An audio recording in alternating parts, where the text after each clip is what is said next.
We're going to keep the conversation going and bring in Peter Boockvar. He's the CIO of Bleakley Advisor Group and a CNBC contributor. Peter, thanks for being here with us. You know, in the notes, I see that you're saying today was a wake-up call when it comes to tapering. Elaborate on that point for us. Well, we've seen now peak dovishness within the Fed. Not that they turned hawkish today, far from it, but they're a hair less dovish. They've actually now laid the groundwork for a taper beginning. I think the July meeting, we're going to start to get more details. I don't know how they're going to tie that in with Jackson Hole in August and then the next meeting in September. But the wheels are now in motion. And the runway is getting very short for the Fed to continue to have excuses not to do this. I mean, they have currently emergency policy that was the same a year ago at almost the depths of the shutdown. So it is getting more and more difficult for them to substantiate why they're doing what they're doing, particularly as they are. I mean, Powell said today we're a ways off from substantial progress, which is complete nonsense, because while they may not be at their maximum employment, I argue we're at maximum employment opportunities with record job openings. We don't have price stability right now. We actually have big time major price instability with the inflation that is currently in the system. So whether it's transitory or not, we have inflation now that is slowing parts of the economy, so it's stagflation, and potentially going to inhibit other parts of the economy that is really not a good mix. And so going back to the taper point before we circle back to inflation, Powell said they're talking about it. It's like a line from a rom-com or something. I mean, how close do you really think that is? And to your point, I understand it. Perhaps we need it. I mean, it seems a little wild to have a Fed balance sheet the way that it looks with the economic data coming in the way it is and the GDP forecast. But how close realistically is tapering? Well, essentially, the tapering's begun because he talked about it. And whether they officially announce it in July or lead the way in August at Jackson Hole and officially declare it in September, the verbal cat is out of the bag. So we are just now going to begin in terms of the market response. The physical part of the actual taper may not happen until September, but the markets are going to be ahead before the actual start. Peter, it's Tim. Thanks for joining us, as always. I'm not expecting warm and fuzzies here, but didn't the Fed regain a little bit of credibility today?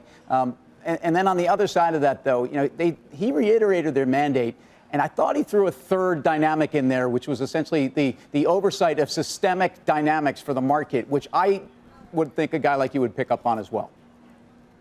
Well, in terms of credibility, they were on the cusp of losing it by not acknowledging the reality.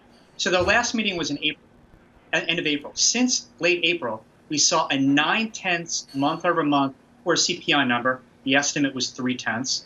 We saw then the next month a 0.7 core CPI number. The estimate was 0.5. CRB index is up 5%. And we talk about commodity prices. The CRB index is 1% below its highest level since 2015.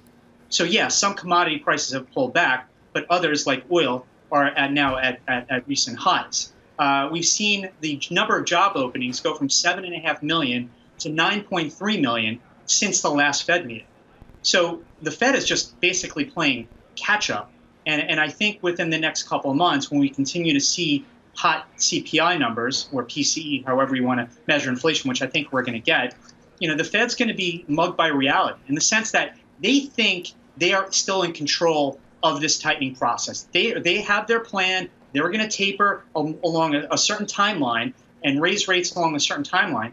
But if this inflation story is not transitory, the market's going to take control of the tightening process, just as it did the first 3 months of the year when the 10-year yield went from 90 basis points to almost 180 in a straight line. And the 5-year went from 35 basis points to north of 90, almost in a straight line. So, Peter, I get that, where we actually came from 50 bips in the 10-year all the way up to 1.75% or so. What do we watch right now? Where do we say, OK, this is the line in the sand now? Do I watch the 2- and 5-year break evens? Do I watch the 10-year? What is your inflation gauge that you watch every morning, every day, every waking moment as an economist?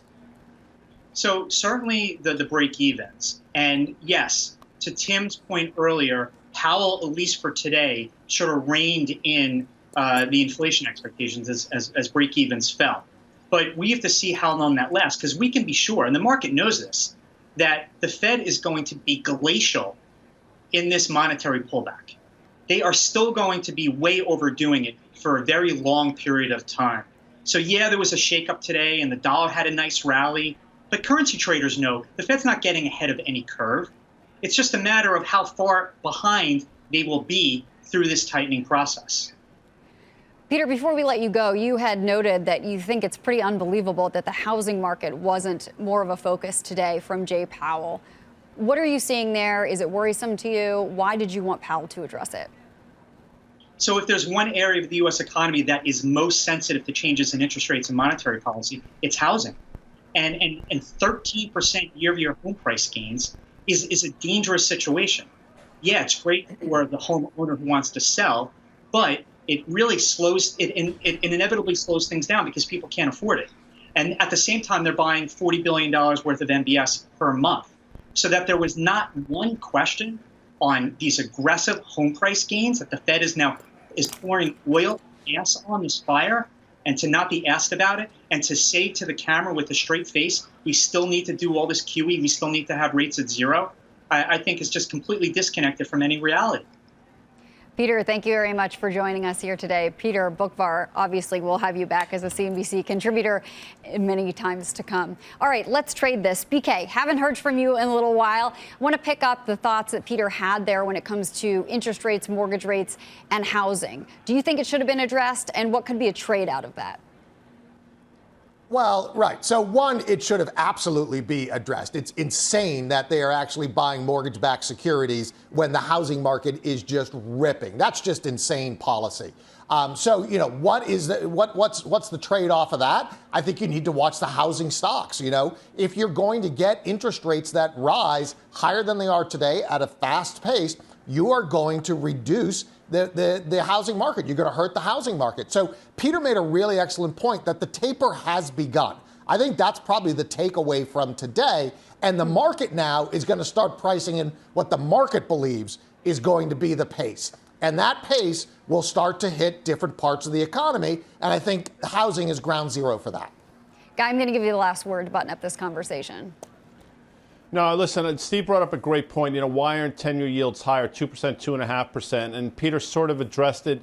I think, in my opinion, I'll tell you why, and BK just alluded to it, because they're buying $120 billion worth of stuff. And that's not A to B necessarily, but it's A to B to C to D. And I think one of the many unintended consequences, or maybe intended consequences of the Fed, is they've taken price discovery completely out of the equation. I think you take that $120 billion out each month, and you'd have the rates that Steve talked about earlier in the show.